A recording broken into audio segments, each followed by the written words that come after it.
वासना मुक्ति का मार्ग। उन दिनों की बात है जब भगवान बुद्ध श्रावस्ती में ही अनाथ पिंडक के जेतवन में विहार कर रहे थे। बड़ी संख्या में साधक साधिकाएं भगवान बुद्ध से साधना सीखते थे। समय समय पर धम्म चर्चा होती थी। भगवान की अमृत वाणी सुनने के लिए नगर से अन्य लोग भी आते थे और लाभान्वित होते थे। एक दिन नगर का ब्राह्मण अभय धर्म देशना में आया। उस दिन भगवान बुद्ध ने समझाया कि किस प्रकार साधना द्वारा साधक सभी मनोविकारों से मुक्त हो सकता है।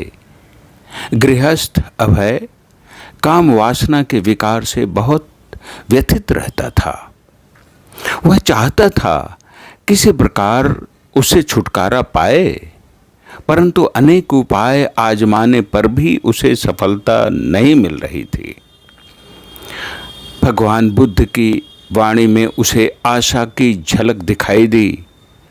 यह साधना अपनी परंपरागत दार्शनिक मान्यता को पुष्ट नहीं करती, परंतु युक्ति संगत लगती है। अतः इस वैज्ञानिक साधना विधि का अभ्यास करके मुझे वासना से मुक्ति प्राप्त कर लेनी चाहिए। उसने सोचा, घर के राग रंगमय वातावरण में रहते हुए साधना द्वारा वासना से पूर्ण मुक्ति पा सकने में बहुत समय लग सकता है। अतः घर बार छोड़कर भिक्षु हो भगवान के विहार में रहने लगा और साधना का नियमित अभ्यास करने लगा।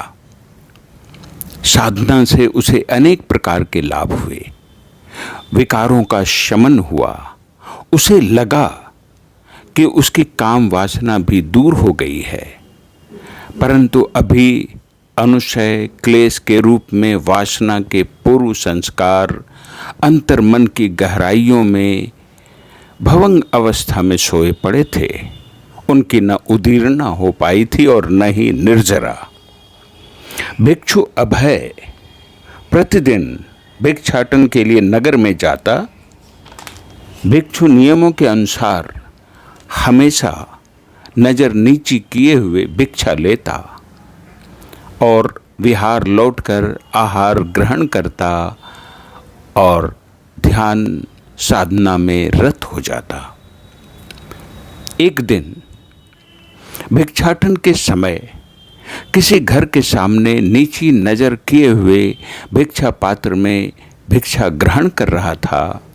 भिक्षा देने वाली गृहिणी के मेहंदी रचे हुए मनोहर पांवों पर उसकी नजर पड़ी और अपने भिक्षु स्वभाव के विपरीत एकाएक नजर ऊपर उठ गई। सामने रूप राशि लिए नवयौवना खड़ी थी। भिक्षु अपलक देखता ही रह गया। ऐसा रूप सौंदर्य उसने पहले कभी नहीं देखा था। रूप गर्विता युवती यह देखकर मुस्कुराई। उसे अपनी रूप संपदा पर अधिक गर्व हो आया। वह मुस्कुराती इठलाती हुई अपने घर के भीतर चली गई। भिक्षु अभय विहार लौट आया, पर अब न उसे भोजन अच्छा लगा, न ध्यान भावना में मन लगा। बार बार उसी रूपसी की लुभावनी चितवन, मन भावनी मुस्कान और चित्ताकर्षक कनक देह यष्टि बंद आंखों के सामने प्रकट होने लगी। भिक्षु काम विह्वल हो उठा। ध्यान में जरा भी मन नहीं टिका। कामांगन में ही मन लोटपोट होता रहा। वही चितवन, वही मुस्कान, वही देह यष्टि। साधक भिक्षु की बड़ी दयनीय दशा हो गई। बीच बीच में उसे कभी होश आता तो अपनी दशा पर बड़ी ग्लानि होती। वह जानता था कि ग्लानि से विकार विमुक्त नहीं हो सकता, पर करें तो क्या करें। ऐसी ही स्थिति में सौभाग्य से भगवान की धर्मवाणी उसके कानों में गूंज उठी। रूपम दिश्वा सती मुट्ठा, यानी रूप देखकर स्मृति मिथ्या हो गई, क्योंकि प्रिय निमित्तम मनसि करो तो मन में प्रिय माने हुए निमित्त का चिंतन चलने लगा।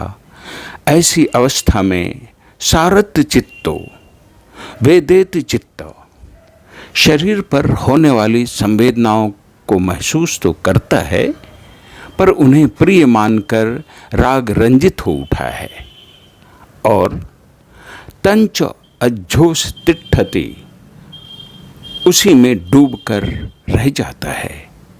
परिणाम स्वरूप तस्य बढ़न्ति आसवा, ऐसे व्यक्ति के आश्रव बढ़ते हैं, भव संस्कारों का संवर्धन होने लगता है।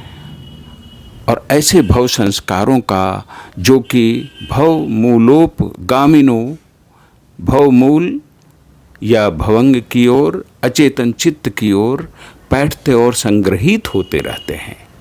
भगवान के इन शब्दों से साधक अभय को एक बिजली का सा करंट लगा। तीव्र काम वासना जागने की यह घटना उसकी मुक्ति के लिए अद्भुत प्रेरक प्रसंग बनी। वह अपनी स्मृति को, जागरूकता को सती मुट्ठा से सती पट्ठान की ओर मोड़ने लगा। बड़ा दृढ़ पराक्रम किया। यथाभूत ज्ञान दर्शन की साधना शुरू की। मेरे चित्त पर इस समय काम वासना के विकार जागे हैं और उसकी वजह से शरीर पर संवेदना हो रही है। दोनों को साक्षी भाव से देखने लगा। दोनों ही अनित्य स्वभाव वाले हैं, देखें कब तक रहते हैं, बस देखने लगा।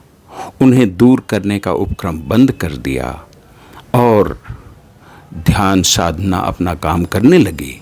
शीघ्र ही तूफान से मुक्त हुआ और इतना ही नहीं, यूँ संवेदनाओं पर कुछ दिनों काम करते करते सभी अंतःसायी काम विकारों का क्षय कर लिया। जीवन मुक्त हुआ। भिक्षु अभय काम वासना से छूटकर अरहतों में से एक हुआ।